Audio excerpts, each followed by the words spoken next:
लालटेन जलाकर जा रहे थे तो लोगों ने पूछा, बाबा दिखाई नहीं दे रही है आपको?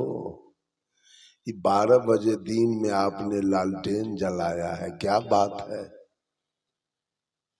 तो बाबा ने कहा, सदगुरु कबीर ने कहा कि बेटा मैं आदमी को ढूंढ रहा हूं, आदमी को खोज रहा हूं, मनुष्य को खोज रहा हूं। तो लोगों ने कहा, इतना मनुष्य आपके सामने खड़ा है, मनुष्य दिखाई नहीं देता है। साहब कबीर ने कहा, ये सारे कुत्ते गीदड़ बैल बंदर है, आदमी कहाँ? मैं आदमी के खोज में हूं। इतने लोग हैं, सब आदमी हैं क्या?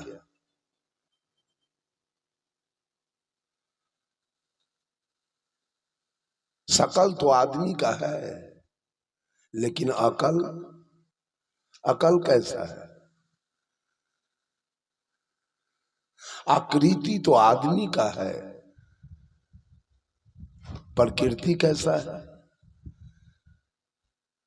आदमी के शकल से आज डर रहा है आदमी, आदमी ही मार रहा है, मर रहा है आदमी, आदमी को लूट कर घर भर रहा है आदमी। समझ में आता नहीं क्या कर रहा है आदमी। सब मनुष्य है, सब आदमी है। खाना तो सभी जानवर खाते हैं, पशु पक्षी कीड़ा मकोड़ा सब के सब खाते हैं। मनुष्य भी भोजन करता है, खाता है। सारे जीव जंतु पानी पीते हैं, तो मनुष्य भी पानी पीता है। सारे पशु पक्षी कीड़ा मकोड़ा पैखाना पेशाब करते हैं, तो मनुष्य भी करता है। सारे पशु पक्षी कीड़ा मकोड़ा बच्चा पैदा करते हैं, तो आदमी भी बच्चा पैदा करता है। सारे जीव जंतु अपने अपने समय से सोते और जागते हैं, तो मनुष्य भी सोता और जगता है। सारे जीव जंतु को अपने अपने बाल बच्चों से स्नेह मोह और ममता होता है, तो मनुष्य भी अपने बाल बच्चों से मोह ममता रखता है। और सारे जीव जंतु को अपने दुश्मन से भय होता है, तो मनुष्य भी अपने दुश्मन से भयभीत है। क्या अंतर है? पशु पक्षी कीड़ा मकोड़ा और मनुष्य, इसमें क्या क्या अंतर है? कुछ अंतर नहीं दिखाई दे रहा है। लेकिन मनुष्य चारों खानी में सर्वश्रेष्ठ प्राणी है। मनुष्य को तो श्रेष्ठ होना चाहिए। आज मनुष्य मांस खा रहा है, आज मनुष्य मछली खा रहा है, आज मनुष्य तारी दारू पी रहा है। बंधुओं, साहब कबीर कहते हैं, मनुज प्रकृति से शाकाहारी, मांस उसे अनुकूल नहीं है। पशु भी मानव जैसा प्राणी, वो मेवा फल फूल नहीं है। मनुष्य मानव तो मां के गर्भ से शाकाहारी पैदा लिया। जितने भी मांसाहारी प्राणी हैं धरती पर, वो जब मां के गर्भ से बाहर होते हैं तो आंख बंद करके आते हैं दुनिया में। कुत्ता के बच्चा, बिल्ली के बच्चा, गीदड़ के बच्चा, बाघ के बच्चा, सिंह के बच्चा, जितने मांसाहारी प्राणी हैं वो मां के गर्भ से आंख बंद करके जन्म लेते हैं। और जितने शाकाहारी प्राणी हैं बकरी के बच्चा, भेड़ी के बच्चा, गाय के बच्चा, भैंस के बच्चा, हाथी के बच्चा, घोड़ा के बच्चा, ऊंट के बच्चा, गधा के बच्चा और आदमी के बच्चा, ये प्रकृति प्रदत्त शाकाहारी हैं। ये माँ के गर्भ से आंख खोल के जन्म लेते हैं। जरा अंतर देखा जाए, कितना अंतर है और प्राणी में और मनुष्य में। जितने मांसाहारी प्राणी हैं वो जीभ से उठा के पानी पीते हैं। कुत्ता को देखे हैं पानी पीते हुए, बिल्ली को देखे हैं पानी पीते हुए, वो जीभ से उठा उठा के पानी पिएगा। लेकिन जितने शाकाहारी प्राणी हैं, हाथी को देखिए सूंड भिराएगा पानी खींच लेगा, बकरी को देखिए मुंह लगाएगा पानी खींच लेगा, गाय भैंस को देखिए मुंह लगाएगी पानी खींचेगी, और आदमी भी मुंह लगाया पानी खींच लिया। जितने शाकाहारी प्राणी है वो पानी सुरूक के पीते हैं, और जितने मांसाहारी प्राणी हैं वो जीभ से उठा उठा के पानी पीते हैं। जितने मांसाहारी प्राणी हैं उनके बगल में दोनों तरफ दो दांत बड़ा बड़ा होता है, मांस को चीर फाड़ के खाने के लिए। और जितने शाकाहारी प्राणी हैं उनका दांत बिल्कुल चौरस होता है। जितने मांसाहारी प्राणी हैं उनका आंत छोटा होता है, और जितने शाकाहारी प्राणी हैं उनका आंत बहुत बड़ा होता है। मांसाहारी प्राणी का आंत प्रकृति ने छोटा इसलिए बनाया कि मांस खाए, मांस पचे और तुरंत बाहर हो जाए। मांस अगर आंत में रुकता है तो सड़ता है, और सड़ने के बाद वो नाना प्रकार के बीमारी पैदा कर देता है। आप मुसलमान के गांव में जाइए, हॉस्पिटल में जाके देखिए कि हिंदू कितना भर्ती है हॉस्पिटल में और मुसलमान कितना भर्ती है। एक बार बिहार के अररिया जिला, गांव का नाम है गोल्हा, जिला वार्षिक सम्मेलन था। पूज्य गुरुदेव आचार्य धर्म स्वरूप साहब भी उसमें आए हुए थे। मेरे लिए उन्होंने कपड़ा लाया ताकि रमाशंकर साहब आपके लिए मैं कपड़ा लाया हूं, कुर्ता सिवा लीजिए। मैं एक मोटरसाइकिल वाला को कहा जरा रानीगंज चलिए, कुर्ता सिवाना है। गए रानीगंज, जब दर्जी के निकट पहुंचे वो मुसलमान था। मुझको देख के वो प्रणाम किया, कहा बाबा आप लोगों का जीवन बहुत सुखमय और शांतिमय। मैंने कहा कैसे? तो आप लोग प्राकृतिक आहार लेते हैं, फल, अन्न, दूध, दही, घृत, मक्खन, मलाई। देख रहे हैं हमारे पास, हमारे अंदर में 10 गो दर्जी काम कर रहा है, मैं सबका मालिक हूं, और मेरे जेब में कभी 10 रुपया रहता नहीं है। मैंने कहा क्यों? पूरे परिवार के लोग मांस मछली खाते हैं, मुर्गा मुर्गी, बकरा बकरी, गाय भैंस, और सदा सब बीमार रहते हैं। 10 रुपया मेरे जेब में नहीं बचता। दर्जी ने हमसे कहा अभी चलिए आप रानीगंज हॉस्पिटल, तो आपका हिंदू कहीं 10 गो बहाल होगा हॉस्पिटल में तो 90 मुसलमान होंगे, इसलिए कि अप्राकृतिक आहार लेते हैं। हमारे गुरुदेव कहा करते थे कि तुम खाओगे मांस और मछली तो कुत्ता गीदड़ बाघ सिंह के लिए अरबा चावल का भात, राहर का दाल, आलू परवल का सब्जी बनेगा क्या उसके खाने के लिए? बंधुओं, साहब कबीर कहते हैं पशु भी मानव जैसा प्राणी। पशु क्या है? वो व्यक्ति है कि वस्तु है? प्राणी है कि पदार्थ है? अगर 12 बजे रात में माघ महीना बारिश शुरू हो जाए और इस स्टैंड को बाहर में रखा जाए और बाहर में बकरी बंधी हुई है रात्रि में बारिश शुरू हो जाए तो ये स्टेन कहेगा कि हमको जार लग रहा है, हमको अंदर करो, लेकिन बकरी चिल्लाएगी इसलिए कि वो प्राणी है और ये पदार्थ है। प्राणी और पदार्थ में अंतर होता है। मैंने कहा जितने मांसाहारी प्राणी हैं उनका आंत छोटा होता है और जितने शाकाहारी प्राणी हैं उनका आंत बड़ा होता है। जितने मांसाहारी प्राणी हैं गर्मी के दिनों में उनके बदन से पसीना नहीं चलती है। कुत्ता को आप देख लीजिए, जेठ महीना वह हाफ के मरेगा लेकिन एक बूंद पसीना उसके शरीर से नहीं है। लेकिन बकरी को पसीना चलती है, गाय को पसीना चलती है, भैंस को पसीना चलती है, हाथी को पसीना है, घोड़ा को पसीना है, गधा को पसीना है और मानव को पसीना है। जितने मांसाहारी प्राणी हैं उनके बदन से पसीना नहीं चलती है और जितने शाकाहारी प्राणी हैं उनके बदन से पसीना चलती है।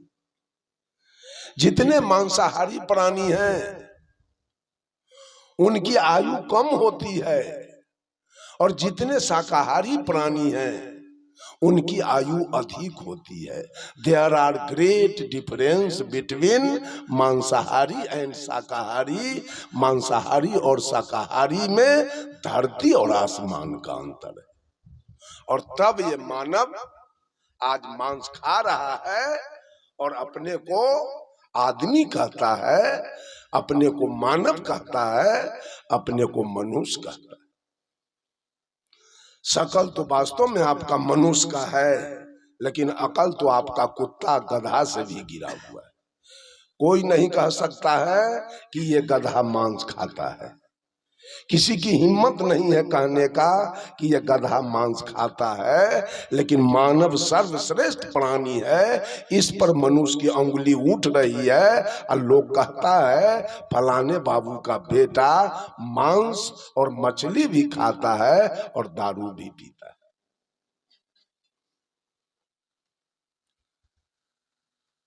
एक समय की बात है, पूर्णिया जीवन ज्योति केंद्र के बगल में पूर्णिया टाउन में आचार्य परवर श्री धर्म स्वरूप साहेब जी का इसी तरह से 3 दिवसीय सत्संग कार्यक्रम चल रहा था। साहेब जी नित्य दिन सवेर में स्नान ध्यान जलपान करके मंच पर जाते थे और शाम का सत्र करके और पुनः अपने आश्रम चले आते थे।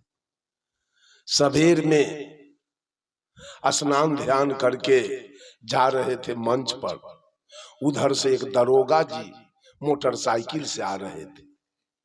साहब जी के गाड़ी में लिखी हुई थी सुधरो और सुधारो। उसने देख लिया, इशारा किया रोकने के लिए। साहब जी ने ड्राइवर को कहा जरा गाड़ी रोक दो। गाड़ी रुकी और साहब जी गाड़ी के दरवाजा को खोले। दरोगा आया और पैर छू के प्रणाम किया और कहा गुरुजी, सुनने में आया कि आपका कार्यक्रम 3 दिवसीय पूर्णिया में चल रहा है। विचार हुआ कि मैं जाऊं जरा आचार्य परवर की विचारों को सुनूं, लेकिन मैं आ नहीं सका। साहब जी कहे क्यों नहीं आए? तो दरोगा कहता है ऊपरका के कृपा, माने ऊपरका का कृपा हम पर नहीं हुआ इसलिए हम नहीं आ सके। तो साहब जी कहे ऊपर में भी कोई रहता है क्या? तो दरोगा जी कहे आप, इसका मतलब आप लोग ऊपरका को नहीं मानते हैं। साहब जी ने कहा मैं निचलका को मानता हूं, मैं ऊपरका को नहीं मानता हूं। तब उसने कहा इसका मतलब कि आप लोग सच्चे साधु नहीं हैं। और रामायण का चौपाई बोला, जब दरबहु दीन दयाल राघव साधु संगति पाइए। जब परमात्मा की कृपा होती है, जब ऊपर वाले की कृपा होती है तो मनुष्य को साधु की संगति मिलती है। इतने में साहेब जी की दृष्टि दरोगा के होठ पर गया। होठ में वो तंबाकू रखा था। साहब जी ने कहा, दरोगा जी, होठ में जो तंबाकू है वो ऊपरका के कृपा से है कि अपना कृपा से है? दरोगा ने कहा, नहीं, ये तो अपने कृपा से। कहा, मांस खाते हो? कहा, सो तो हम दारू भी पीते हैं। कहा, मांस खाते हो ऊपरका के कृपा से कि अपना कृपा से? कहा, नहीं, तो अपना कृपा से खाते हैं। दारू पीते हो ऊपरका के कृपा से कि अपना कृपा से? कहा, नहीं, ये भी अपने कृपा से। अब कोई कपार फोड़वा के, इज्जत लुटवा के आपके थाना पर जाता है FIR दर्ज कराने, और घूस जो लेते हो ऊपरका के कृपा से कि अपना कृपा से? कहा, नहीं, ये भी अपना कृपा से।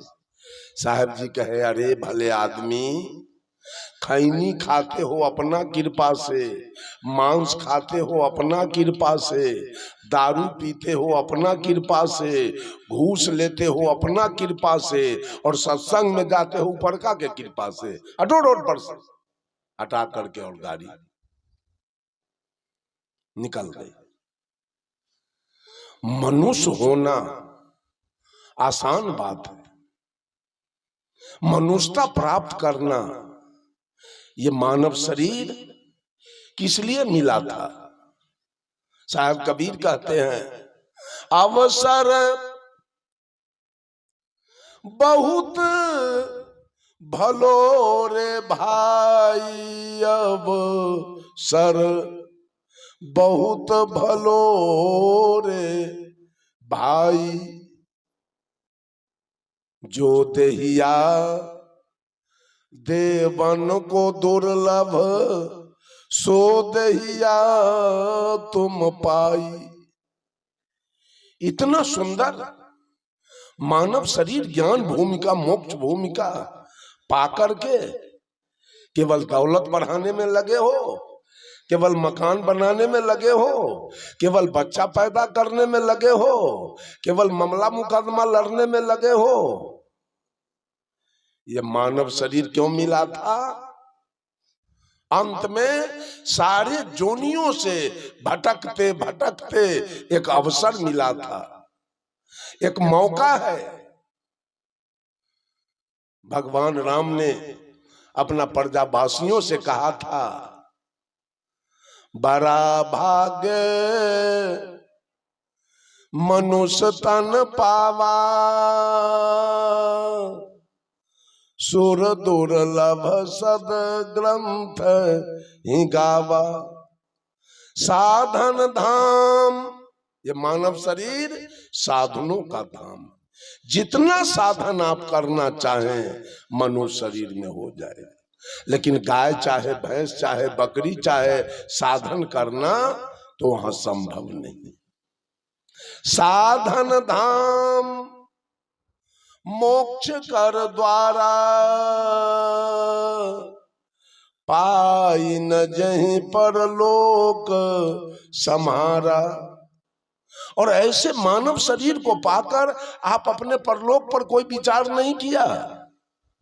सो परत्र दुख पावही, सिर धुनि धुनि पछतावही, काल ही कर्म ही ईश्वर ही, मिथ्या दोष लगावही। जब अपना सुधार नहीं किए हो तो कर्म का परिणाम जिस दिन भोगना पड़ेगा तो माथा पटक के रोओगे, भगवान को दोष लगाओगे, देवी देवता के दोष लगाओगे, डाइन के दोष लगाओगे, वर्तमान कर्म के दोष लगाओगे, लेकिन भोगोगे अपने कर्म का परिणाम। बंधुओं, एक कबीरपंथी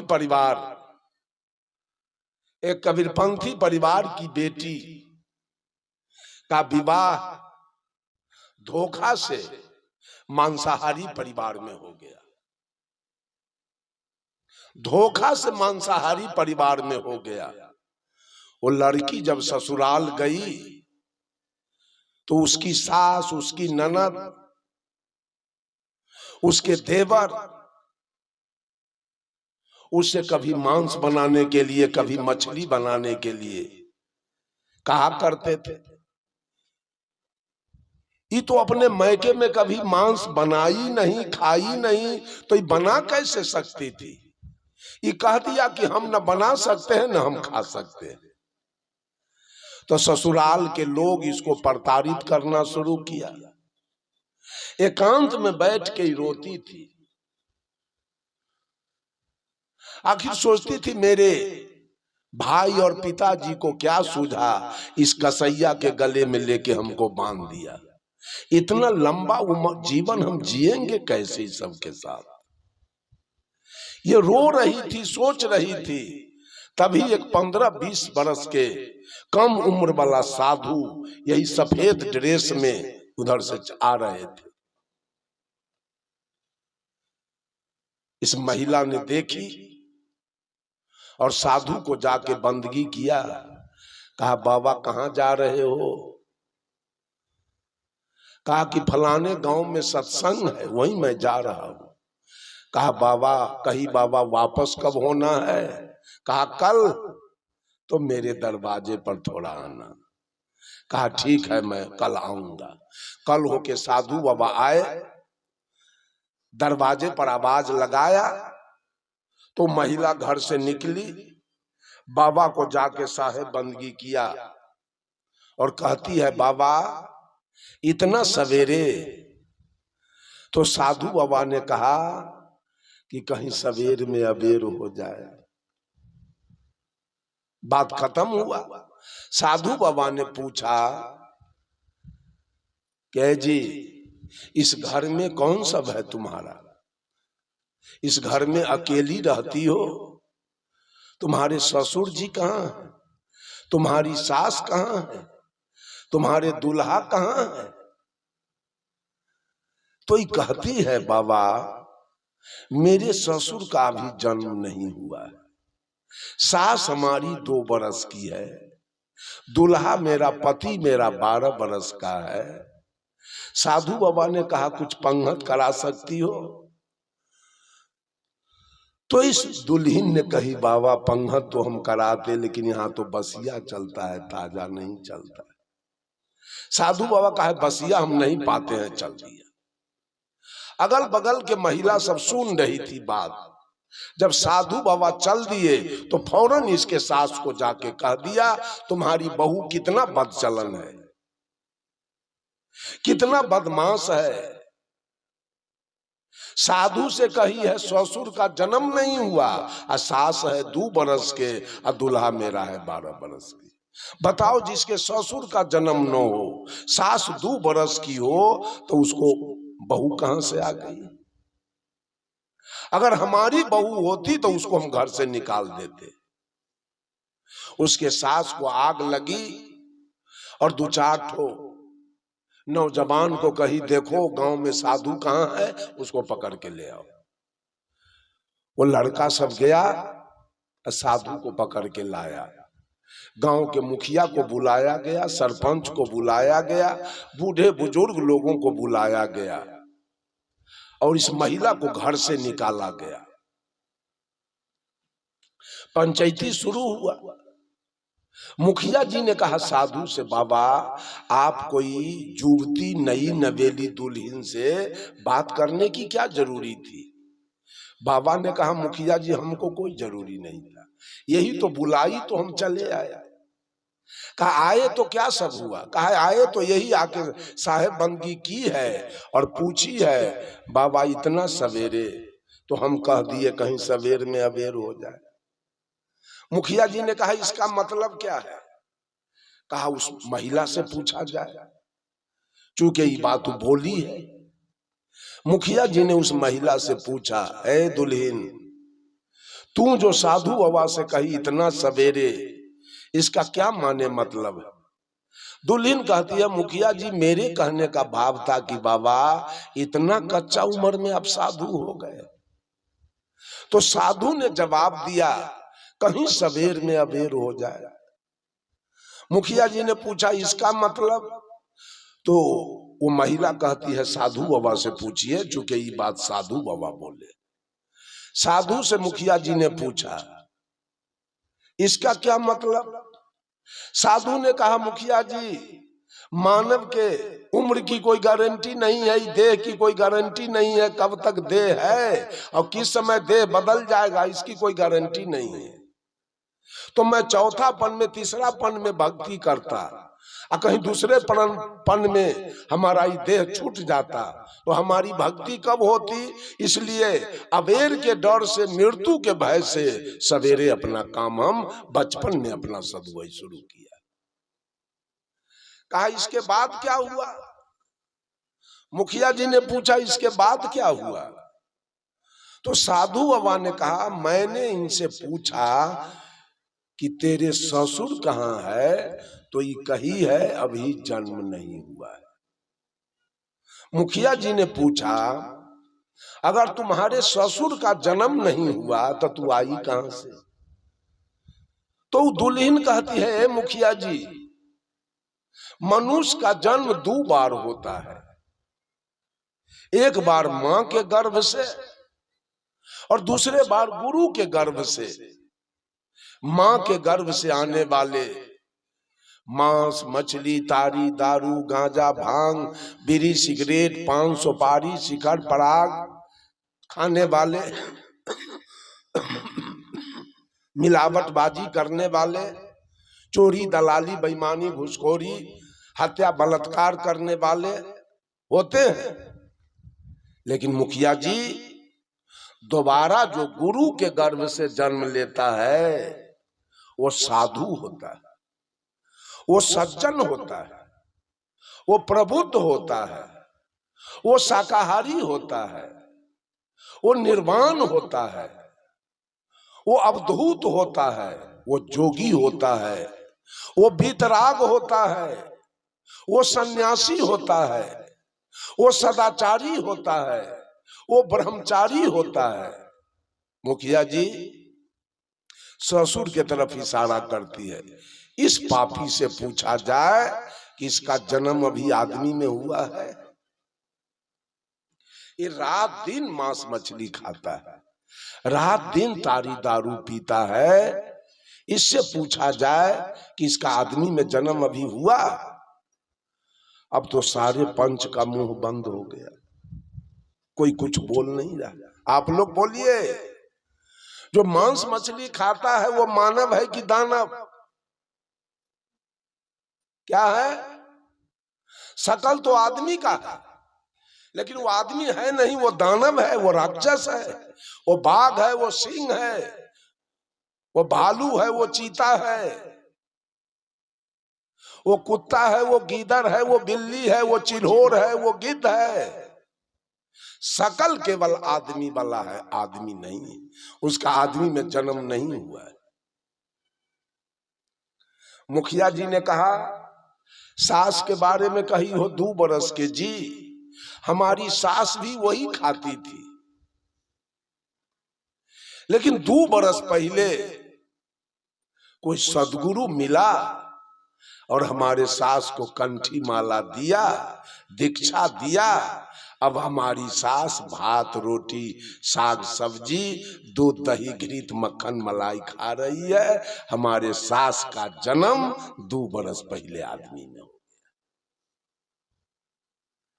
कहा दूल्हा के बारे में कही हो 12 बरस के? जी हमारा दूल्हा भी वही खाता था कुत्ता गीदड़ वाला भोजन, लेकिन 12 बरस पहले कोई सदगुरु मिला और हमारे दूल्हा को कंठी माला दिया। आज हमारा दूल्हा काजू, किशमिश, बादाम, मुनक्का, छुहारा, सेव, संतरा, अनारस, बेदाना खा रहा है। 12 बरस पहले हमारे दूल्हा का जन्म आदमी में हो गया। फिर मुखिया जी कहे तो साधु बाबा भोजन मांगे तो तू कहीं बसिया होगा, ताजा नहीं होगा।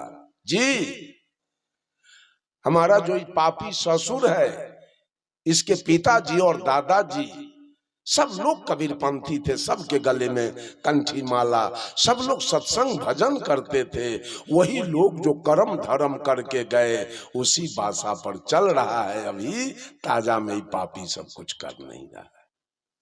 ताजा हम क्या साधु बाबा को खिला, पूरे गांव का लोग सुधर गया। बंधुओं, माताओं, बहनों, आदमी में जन्म लेना आसान बात है, लेकिन आदमियत प्राप्त करना, मनुष्यता प्राप्त करना बड़ा कठिन बात है। आज मनुष्य से गिरा हुआ इस धरती पर कोई प्राणी नहीं, इसके जैसा श्रेष्ठ कोई प्राणी नहीं, और इसके जैसा विचार से गिरा हुआ धरती पर कोई प्राणी नहीं है।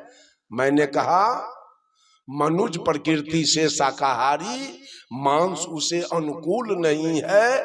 पशु भी मानव जैसा प्राणी, वो मेवा फल फूल नहीं। वो जीते हैं अपने श्रम पर, उनकी होती नहीं दुकानें। सागर देती उन्हें न मोती, हीरे देती उन्हें न खाने। उन्हें नहीं है आय कहीं से, और न उनके कोष कहीं है। नहीं कहीं के बैंकर बकुले, नहीं क्लर्क खरगोश कहीं। वस्त्राभरण न मिलते उनको, मिलते उन्हें दुकूल नहीं है। साहब कबीर कहते हैं, ऐ हृदयहीन मानव, ऐ दयाहीन मानव, अतः दुखी को अधिक सताना ये मानव के अनुकूल नहीं। मनुष्य दिखाई दे रहा है क्या? सारे मनुष्य हैं क्या? साहब कबीर कहते हैं, अगर मनुष्य का शरीर पाए, भोजन करने का आपके पास ठिकाना नहीं है, पानी पीने का ठिकाना नहीं है। 10-10 दिन पर आप स्नान करते हैं, 20-20 दिन पर आप कपड़ा धोते हैं, लैट्रिन से आते हैं तो एक बार में हाथ ऐसे मज लिया और लोटा उटा सब मज दिया, वो साफ हुआ कि गंदा हुआ? मनुष्य है तो मनुष्य के तरह से चलिए, तब मनुष्य है। अब मनुष्य वाला शकल केवल पा लिए और पशु के तरह समय बिता रहे, जा रहे हैं, तो मनुष्य कैसे आपको कहा जाए? साहब कबीर कहते हैं, मनुष्य नहीं है, ये नर पशु है। रूप इसका नर वाला है, सारा काम इसका पशु वाला। जिसको पैखाना करने का ठिकाना न हो, पेशाब करने का ठिकाना न हो, बोलने का ठिकाना न हो, खाने का ठिकाना न हो, सोने का ठिकाना न हो, बच्चा पैदा करने का ठिकाना न हो, वो मनुष्य कैसे हो सकता है? उसको सदगुरु कबीर ने नर पशु कहा है। इसका रूप है नर वाला, चाल पूरा है पशु वाला। और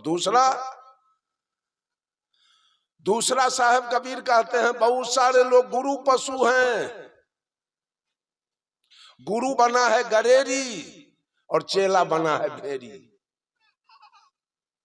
गुरु की बात पर विश्वास करके आज क्या दुर्गति हो रही है समाज का। आज गुरु के बात पर विश्वास करके बाप बेटा में बोलचाल नहीं है, चचा भतीजा में बोलचाल नहीं है, भाई भाई सहोदर भाई में खाना पीना और बोलचाल और आना जाना नहीं हो रहा है, केवल गुरु के बातों पर विश्वास करके। हम गुरु के बात पर विचार करेंगे, हम गुरु के बात पर विश्वास नहीं करेंगे। समझ लीजिए, अगर विश्वास करते हैं तो आपकी जीवन यात्रा खत्म हो जाएगी, समाप्त हो जाएगी। विचार कर, विश्वास करके कितने पंथ बन गए। रामानंदी, कबीरपंथी, आर्य समाज, आनंद मार्ग, गायत्री परिवार, योग निर्माण मिशन, गांधी निर्माण मिशन, विवेकानंद मिशन, जय गुरुदेव, बाल युगेश्वर, सतपाल जी, सदाफल देव जी, आशा राम जी, रामपाल जी, भगवान रजनीश, हरदेव सिंह जी, ठाकुर अनुकूल चंद्र जी, आशुतोष जी महाराज, मेही बाबा, राधा स्वामी, ओम शांति, जैन, बौद्ध, ईसाई, इस्लाम, यहूदी, पारसी, इतना तो इसमें हुआ। और बौद्ध धर्म में 2 दल हुआ, हीनयान और महायान। जैन धर्म में 2 दल हो गया विश्वास करके, श्वेतांबर और दिगंबर। रामानंदी में 4 दल हो गया, निम्काचार्य, शंकराचार्य, रामानंदाचार्य और माधवाचार्य। कबीर पंथ में 12 दल हो गया।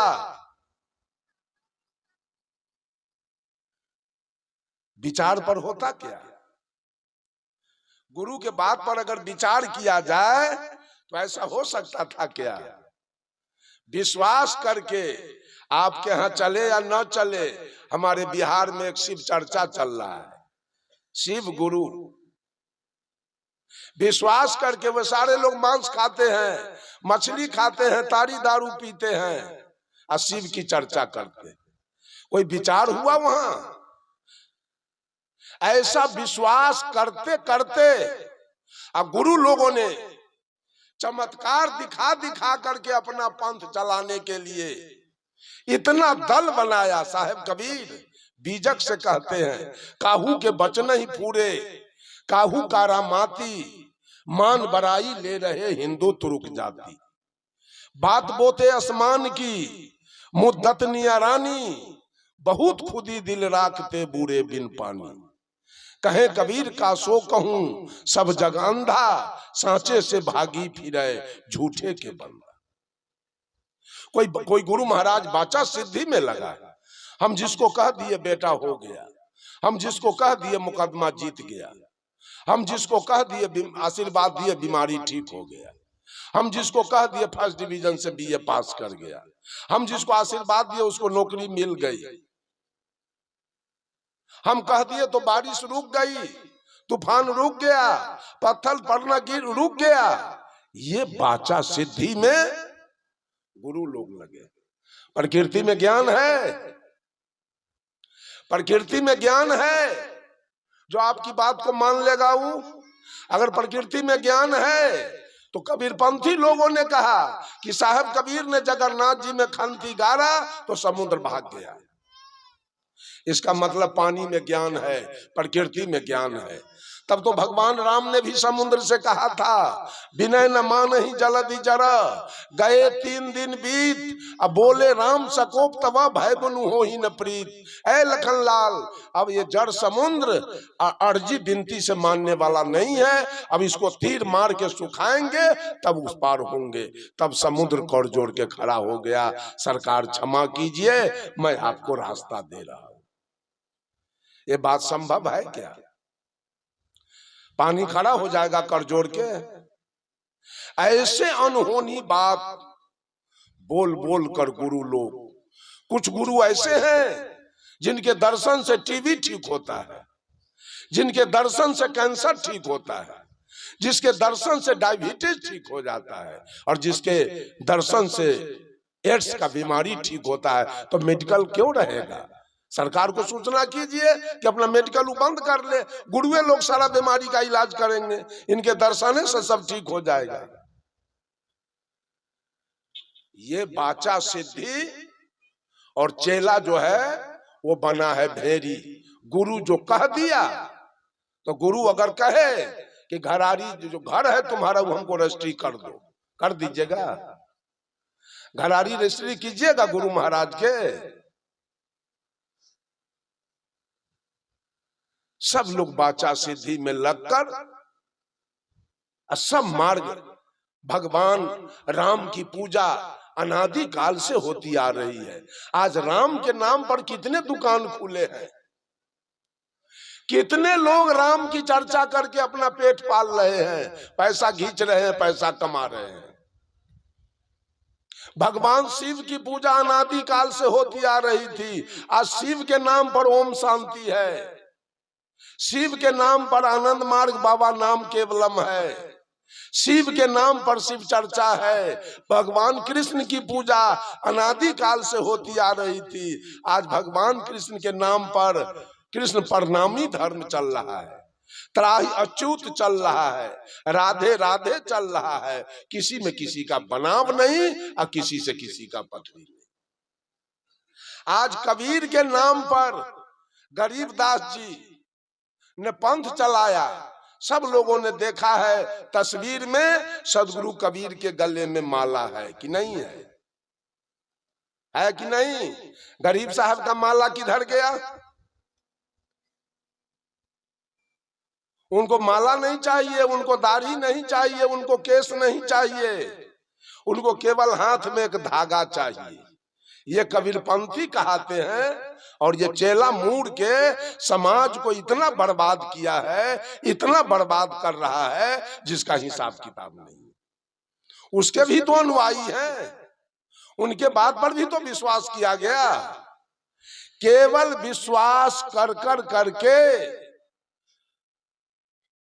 मैं विश्वास करने वाला नहीं हूं, मैं विश्वास करने वाला नहीं हूं, मैं गुरु के बात पर विचार करने वाला हूं। अगर मेरे शंका का समाधान न हो तो मैं उस पंथ में नहीं रहूंगा, किसी कीमत में नहीं रहूंगा। एक एक शंका मैंने आचार्य श्री धर्म स्वरूप साहब के सामने रखा, एक एक जीवन का शंका, और सारे शंका का समाधान आचार्य परवर जी ने क्लियर रूप से, कहीं कोई संदेह नहीं, कहीं कोई भ्रम नहीं, पूरा क्लियर करके सारे शंका का समाधान उन्होंने किया। तब मैं यहाँ के, मेरी यात्रा रुकी और तब मैं यहाँ के स्थिर हो गया, नहीं तो मैं नहीं रह सकता। ये गुरु पशु, गुरु के पीछे पीछे दौड़ने वाले केवल लोग। किशनगंज बंगाल के निकट है, किशनगंज बिहार का अंतिम बॉर्डर है, केवल मुसलमान का एरिया है। 75% किशनगंज जिला में मुसलमान है। आज तक वहां एक भी हिंदू सांसद नहीं जीत पाए किशनगंज से। आज के परिस्थिति में वहां कांग्रेस का सांसद है, कभी नहीं जीता आज तक। इतिहास है, आजादी से लेकर आज तक एक भी हिंदू वहां से जीत नहीं पाया। सब दिन मुसलमान लोग जीतते हैं किशनगंज। वहां पर कार्यक्रम था, सत्संग। साहब जी अपने आसन पर थे, हम भी अपने रूम में आसन पर थे। साहब जी को हम देखे आसन से निकल के चले आ रहे हैं, तो हम भी निकल गए, उठ के खड़ा हो गए। खड़ा हो गए तो साहब जी आए, हमसे कहते हैं, देखिए उनकी ईमानदारी क्या है। हमसे कहते हैं, ए रमाशंकर, हम कहे जी मेरे ऊपर भी भरोसा मत रखना। कितनी ईमानदारी थी वहां, मेरे ऊपर भरोसा लेके मत जीना, अपना भरोसा करना अपना, तब कल्याण होगा। आचार्य परवर जी ने मुझे कहा कि अपना भरोसा कीजिए। मेरा आज बहुत सारे लोग गुरु के भरोसा पर जीना और बैकुंठ जाना और सतलोक जाना और जन्नत में जाना चाहते हैं। बैकुंठ है क्या? बैकुंठ कहाँ है?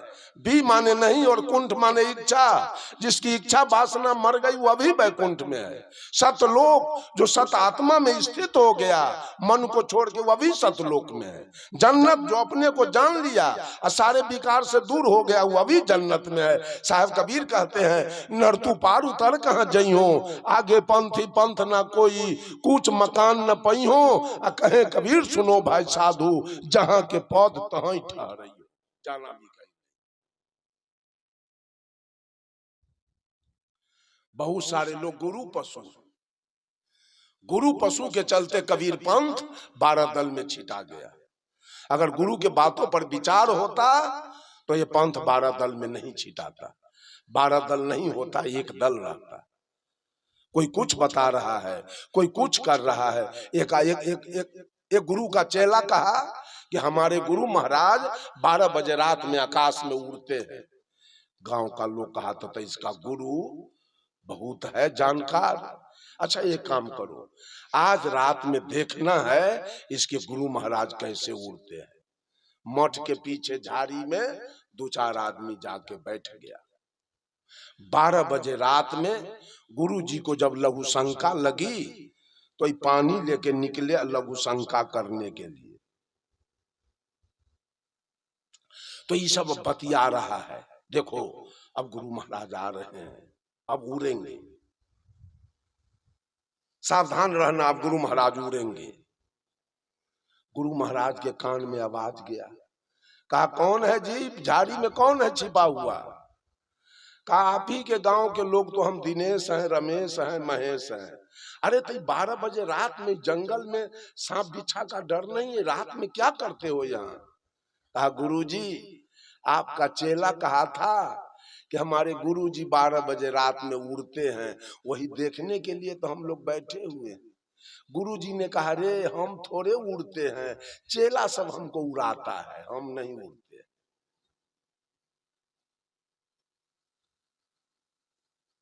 बंधुओं, गुरु पशु कोई आदमी मत बनिए, विचार कीजिए गुरु के बात पर। गुरु अगर गलत कह रहा है, गुरु अगर 2 2 5 कह रहा है, किसी कीमत पर हम नहीं मानेंगे गुरु को बात, हम नहीं मानेंगे। 2 2 4 होगा, 5 कहने वाले की बात हम नहीं मानेंगे।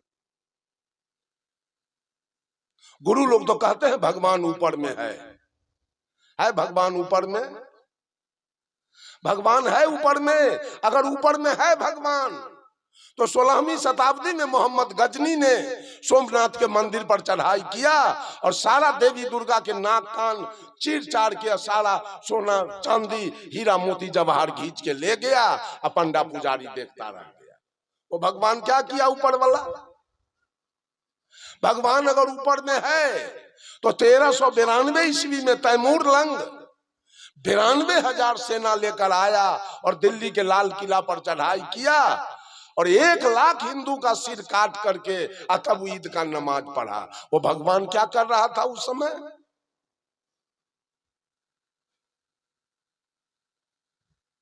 बंधुओं, गुरु पशु कोई आदमी मत बनिए, इंसान बनिए, आदमी बनिए, मनुष्य बनिए और गुरु के बातों पर विचार कीजिए, तुलना कीजिए। ये गुरु महाराज क्या कह रहे हैं और ये गुरु महाराज क्या कह रहे हैं, वास्तविकता क्या है, सही क्या है?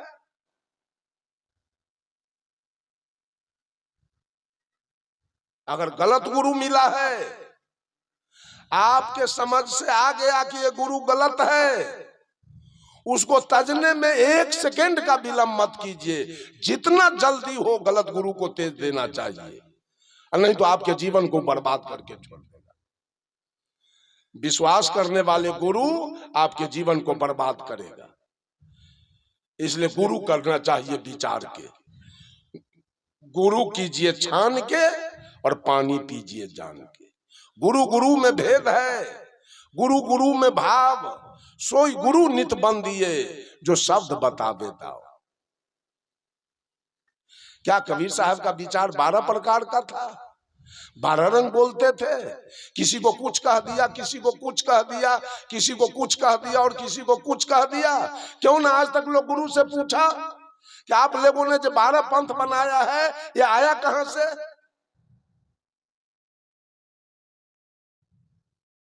ये आया कहां से? कौन बनाया इसको? अपना अपना महत्व बढ़ाने के लिए, अपना अपना नाम रेडियो, टेलीविजन और समाचार पत्र में निकलवाने के लिए, अपना अपना महत्व बढ़ाने के लिए, महत्वाकांक्षी बनने के लिए ये सारे लोग थोड़ा थोड़ा सा बात को इधर से उधर हेर फेर करके और इतना पंथ बना दिया। इस पंथ के चलते बाप बेटा में पटरी नहीं है, चचा भतीजा में पटरी नहीं है, पति पत्नी में पटरी नहीं है, भाई भाई में पटरी नहीं है। एक तो जमीन की लड़ाई, मकान की लड़ाई, रुपया पैसा की लड़ाई, सोना चांदी की लड़ाई, फोकट में झूठ के ऊपर से ये दल और पंथ की लड़ाई लोग लड़ रहा है। गुरु के चलते, मात्र गुरु के चलते। गुरु को तो चाहिए कि बेटा समाज में मिल के रहना, समाज से अलग तो जी नहीं सकते, समाज से अलग तुम्हारा कल्याण नहीं हो सकेगा। और वो सही गुरु होगा तो उस आदमी को समाज से मिल करके रहने का आदेश करेगा। लेकिन आज गुरु के चलते आज समाज की और व्यक्ति की दुर्दशा हो रही है। ये पंथ है, ये शिष्य है और ये गुरु है। साहब कबीर ने इसको कहा ये सब गुरु पशु है। कुछ लोग तो नर पशु हैं कि सकल मनुष्य का है और सारा कारोबार उसका पशु का है, इनको साहब कबीर ने नर पशु कहा। और कुछ लोग गुरु पशु है। गुरु को गरेरी बनाया है, आपने भेरी बना है। गरेरी आगे आगे चल रहा है, भेरी सब पीछे से चल रहा है। वो आदमी कहाँ है, वो चेला कहाँ है? तो सब पशु। और तीसरे है वेद पशु। सारे हिंदू समाज ने वेद को मालिक बनाया है, वेद को मालिक बना दिया गया और वेद के अनुकूल सारे लोग चलते हैं। श्राद्ध कीजिए तो पंडित बुला के लाइए, विवाह कीजिए तो पंडित बुला के लाइए, घर का उद्घाटन कीजिए तो पंडित बुला के लाइए, बैजनाथ धाम जाइए तो पंडित बैठे हैं, काशी जाइए तो पंडित बैठे हैं, अयोध्या जाइए तो पंडित बैठे हैं, वृंदावन जाइए तो पंडित बैठे हैं, गया जाइए तो पंडित बैठे हैं, दुर्गा का पूजा कीजिए तो पंडित बैठे हैं, काली का पूजा कीजिए तो पंडित हैं, सत्यनारायण व्रत कथा कीजिए तो पंडित जी हैं। बंधुओं, सब लोगों ने वेद को मालिक बनाया। हिंदू समाज वेद मालिक बना है, वेद गुरु बना है और सारे लोग उसके गुलाम बने हैं, वेद के गुलाम बने हैं। वेद का मूल क्या है? वेद का मूल है ओम। ओम दो प्रकार से लिखे जाते हैं। एक ओम होता है हर्षई, औकार ओ, और ई या मो संयुक्त हलंत ओम। इस ओम में तीन मात्रा है, ओ जोड़ ऊ जोड़ म। अ ब्रह्मा, ऊ विष्णु, म महादेव। और एक ओम है आकार, हर्षुकार, आगे से मकार, ऊपर अर्धचंद्राकार, उसके ऊपर बिंदु है। आकार है ब्रह्मा, हर्षुकार है विष्णु, मकार है महादेव, अर्धचंद्र है अद्या और बिंदु है निरंजन। आकार है काम, हर्षुकार है लोभ, मकार है क्रोध, अर्धचंद्र है मोह और बिंदु है अहंकार। ये पांच का नाम है ओम। आकार ब्रह्मा, इसके इंद्रियानी है त्वचा, हर्षुकार विष्णु, इसके इंद्रियानी है जिह्वा, मकार महादेव, इनके इंद्रियानी है आंख, और अर्धचंद्राकार अद्या, इनकी इंद्रियानी है नाक, और बिंदु निरंजन, इनके इंद्रियानी है कान। तो कान के शब्द के फेर में मिर्गा मारा जाता है। आंख से रूप देखने के फेर में वो कीड़ा फतिंगा मरकरी पर जल के मर जाता है। नाक के गंध में भंवरा फूल पर मर जाता है। जिह्वा के स्वाद में मछली पानी में मर जाती है और त्वचा के स्पर्श में हाथी मर जाता है। इसी ओम का रट पूरा दुनिया आज हिंदू समाज में, कबीरपंथी में ओम का चर्चा है। बहुत सारे लोग ओम का रट लगाते हैं, ओम भजते हैं। ओम है, कबीर साहब कहते हैं, पढ़ो रे मन ओना मासीधं, पढ़ो रे मन ओना मासीधं, ओंकार संसार को सिरजा, वाही में सब रंग। ओंकार संसार को सिरजा, वाही में सब रंग। ये जितने बैठे हैं सबका शरीर कौन चीज से बना है? ओंकार से। ओंकार क्या है? धरती, आकाश, हवा। धरती का रंग है पीला, आकाश का रंग है नीला, वायु का रंग है हरा, जल का रंग है श्वेत और अग्नि का रंग है लाल। और इसी तत्व से शरीर का निर्माण हुआ। ओंकार संसार को सिरजा, वाही में सब रंग। सब रंग इसी के पास है, लेकिन ओ पुरुष है सबसे न्यारा, बसत सबन के संग। पढ़ो रे मन ओना सीधं। लेकिन बिजली के करंट को आटा चक्की से कोई लेना देना है क्या? कोई मतलब है? ठीक उसी प्रकार से ये शरीर एक आटा चक्की है और ये आत्मा एज ए करेंट है। तो करेंट ने अपना सत्ता दिया तो आटा चक्की चल रही है। आत्मा ने शरीर को सत्ता दिया तो आंखें देख रही है, कान सुन रहा है, नाक सुगंध दुर्गंध ले रहा है, मुंह बोल रहा है, खा रहा है, त्वचा स्पर्श कर रहा है। लाइन काट जाए तो आटा चक्की बंद रहेगी, आई आत्मा निकल जाए तो इस शरीर। दोनों में कोई संबंध है? अरे आटा चक्की में है बॉल, बैरिंग, नट, बाल्टू, गोरिया, डोंगा, उसमें अनाज दिया जाता है। इससे करंट को क्या लेना देना है? कोई माने मतलब है? साहब कबीर कहते हैं पांचों तत्व से तो इस शरीर का निर्माण हुआ। आत्मा तो केवल इसको सत्ता दिया है अपना, तो इस शरीर क्रियमान है। आत्मा अपना सत्ता समेट लेगा, शरीर डेड बॉडी हो जाएगा, उसी समय निष्क्रिय हो जाएगा। ओंकार संसार को सिरजा, वाही में सब रंग।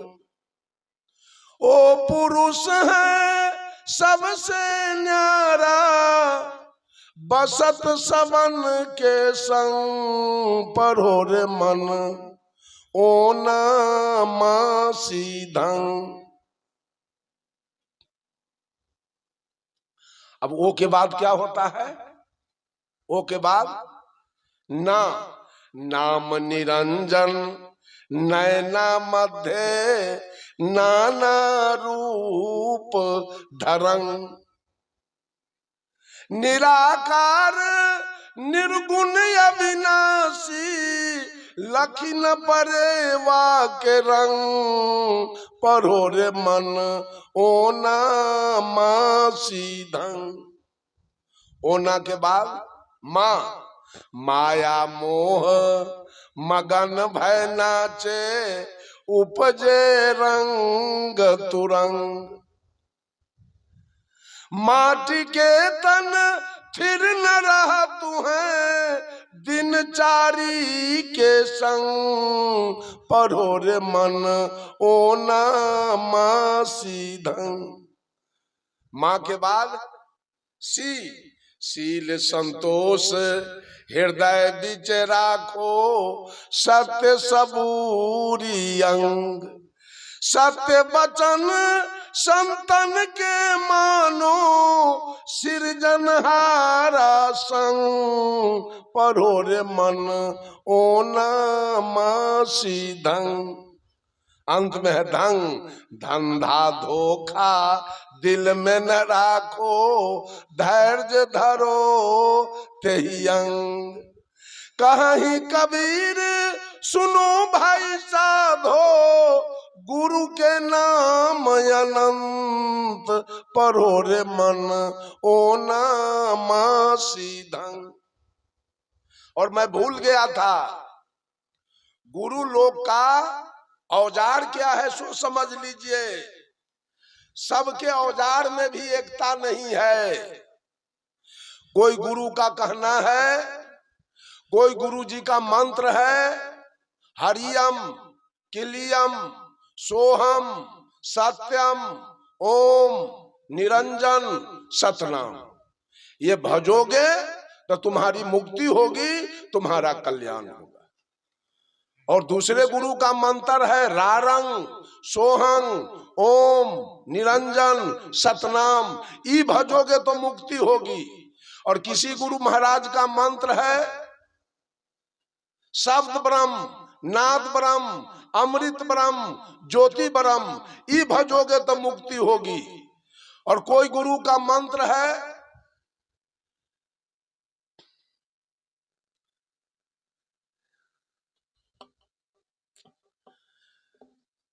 केवल सदगुरु, हे सदगुरु।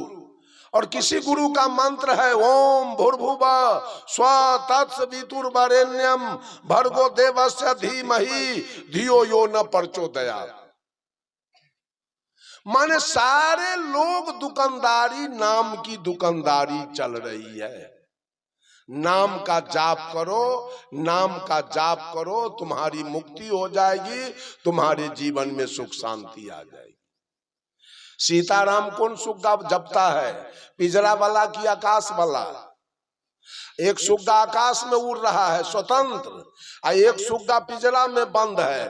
तो सीताराम कौन सुग्गा बोलता है? पिंजरा वाला।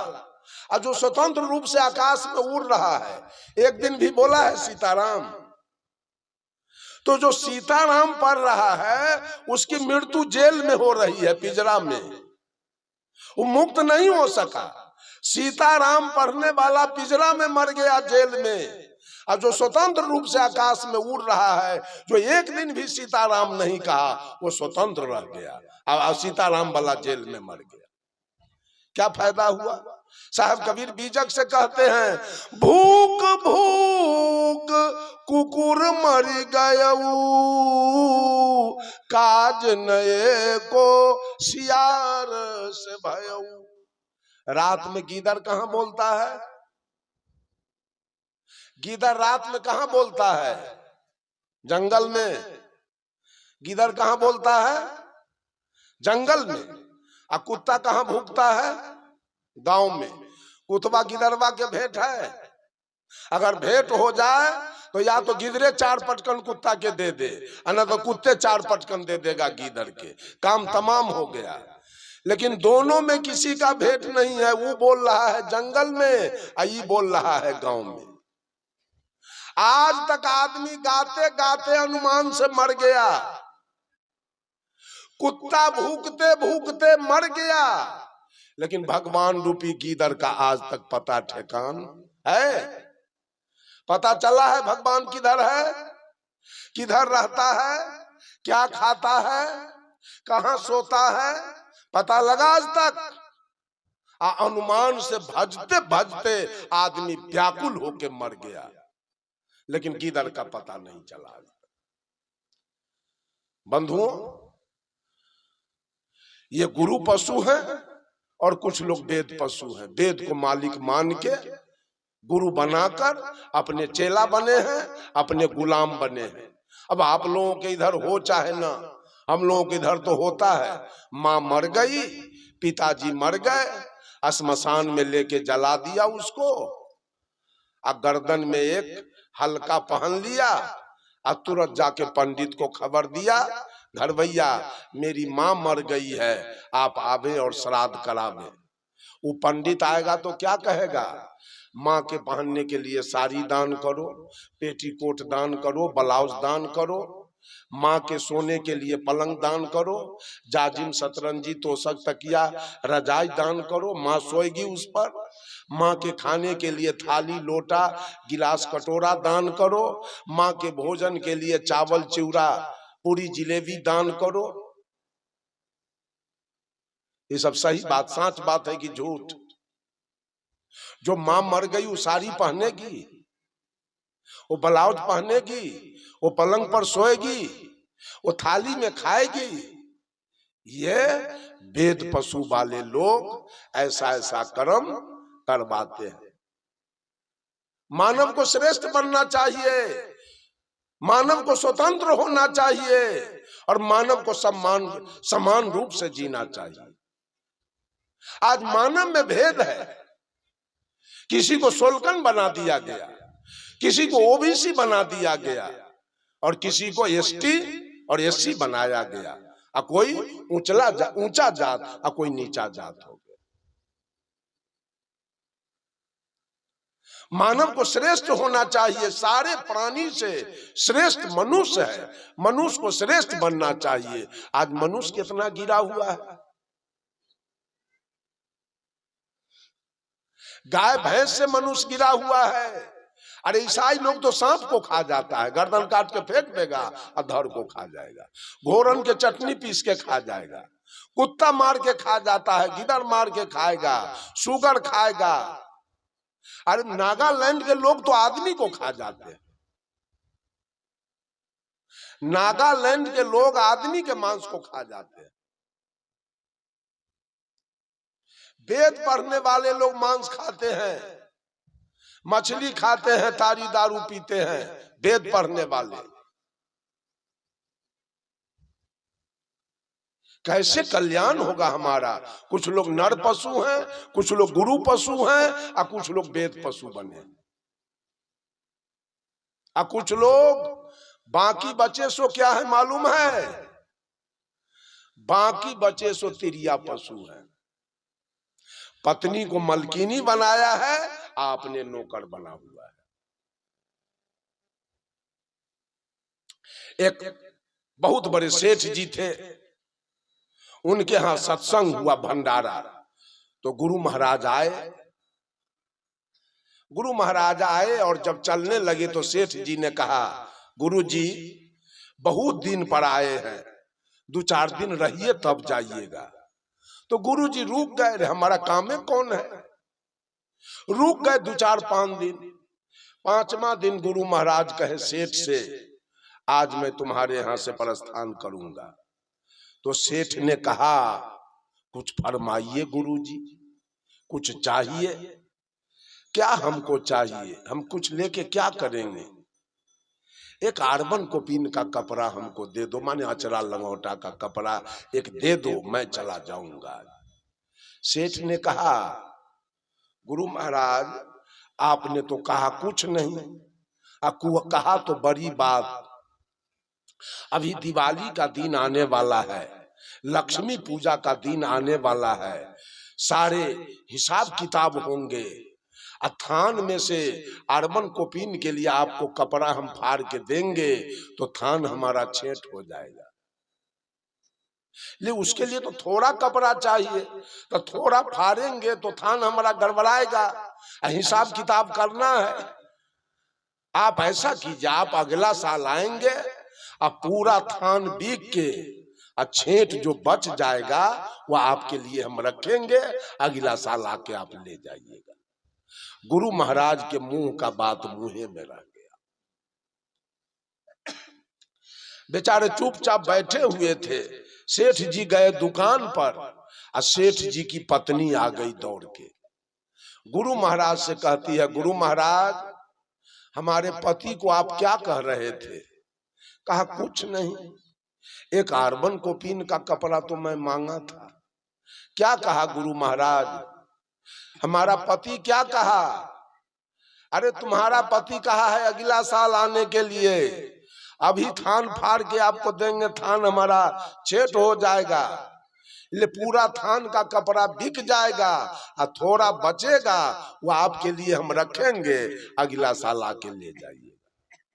सेठाइन कहती है, आपको तो मैं कई बार समझा दिया कि सेठवा हमारा चेला है हमारा। पत्नी कहती है पति के बारे में, वो सेठ मेरा चेला है, आपका चेला नहीं है। गुरु महाराज ने कहा, ऐसा भी कहीं हुआ है? पत्नी के चेला कहीं पति हुआ है? कहा तो आज भर रह के देख लीजिए जो सेठ किसका चेला है। गुरु महाराज देखे तो हमारा काम कौन बिगड़ रहा है, एक दिन रहिए जाते हैं और देख तो लेते हैं जो वास्तव में सेठ किसका चेला है। शाम हुई और सेठनिया पलंग पर जाके चितपट होके उलटने पलटने लगी और चिल्लाने लगी। नौकरवा गया सेठ के यहाँ, मालिक ये क्या बात है, आज मलकिनी नहीं बचेगी। पलंग पर चितपट हो रही है और चिल्ला रही है। सेठ दौड़ के वहां से दुकान पर से घर पर आया, देखा तो वास्तव में सेठाइन इधर से उधर उलट पलट के जाती है, उधर से इधर आती है और खूब जोर से चिल्ला रही है। सेठ ने नौकर से कहा, चले जाओ और जल्दी कोई बढ़िया MBBS डॉक्टर लेके आओ। नौकरवा जब मोटरसाइकिल स्टार्ट करने लगा तो सेठनिया कहती है सेठ से, सुनिए इधर आइए, अभी उसको रोकिए, अभी नौकर को जाने से रोकिए। सेठ उसको रोक दिया, रुक जाओ जी। कहा क्या बात है? अरे ये बीमारी एक बार हमको नैहर में भी मैके में भी हुआ था। तो सेठ ने पूछा ठीक कैसे हुआ? अरे आप ही के जैसे मेरा बाप भी सेठ था, है मेरा पिताजी, इसी तरह का बीमारी उखड़ा तो 100 जोड़ा south silk Gajji silk sari में आग लगा के जरवा के और राख हमको दिया, हम उसको देह में लगा लिए, बीमारी हमारा ठीक हो गया। सेठ कहा तो साड़ी की कौन कमी है? नौकर को कहा उतारो ऊपर से साड़ी। नौकरबा 100 जोड़ा बनारसी साड़ी उतार दिया, सेठबा सलाई बार के लगा दिया, साड़ी जल गई पूरा 100 जोड़ा। कितना राख बनेगा? इतना, एक चुटकी राख बना। राख लेके सेठ गया पत्नी को देने, लीजिए राख लगा लीजिए कि आपका बीमारी ठीक हो जाएगा। सेठाइन कहती है राख को फेंक दीजिए, अब हमारा बीमारी ठीक हो गया। जाके साधु बाबा से कहती है, बाबा सेठ किसका चेला है? आपके लिए एक आर्बन कोपिन का कपड़ा नहीं था, अब मेरे लिए 100 जोड़ा बनारसी जला है। बोलो सेठ किसका चेला है? बाबा जी कह दिए, हम समझ गए, सेठ तुम्हारा चेला है। आज मैं भामहर समेट के यहाँ से जा रहा हूँ, अभी चेला के यहाँ दोबारा आना नहीं। बहुत सारे लोग तो तिरिया पशु हैं, पत्नी के बात मान के चलते हैं, पत्नी जो कहेगी वही काम होगा। अगर कहेगी गुरु महाराज का सेवा नहीं करना है तो आप नहीं करेंगे। साहब कबीर कहते हैं 4 प्रकार के पशु इस संसार में है, नर पशु, गुरु पशु, वेद पशु, तिरिया पशु संसार। कहे कबीर वे न पशु जाके विमल विचार, जिसका विचार पवित्र है, जिसका विचार स्वच्छ है, जिसके अंदर ज्ञान है, वैराग है। कबीर साहब कहते हैं करहु विचार ते सब दुख जाई, अब परिहरि केरा झूठ सगाई। हम लोग विचार से चले, विचार मार्ग को अपनावे, विश्वास मार्ग नहीं, विचार मार्ग को अपनावे, विचार से चले, ज्ञान से चले, अपना कल्याण करे, सुंदर सब समाज का निर्माण करे। इन्हीं चंद शब्दों के साथ वाणी में देता हूं विराम।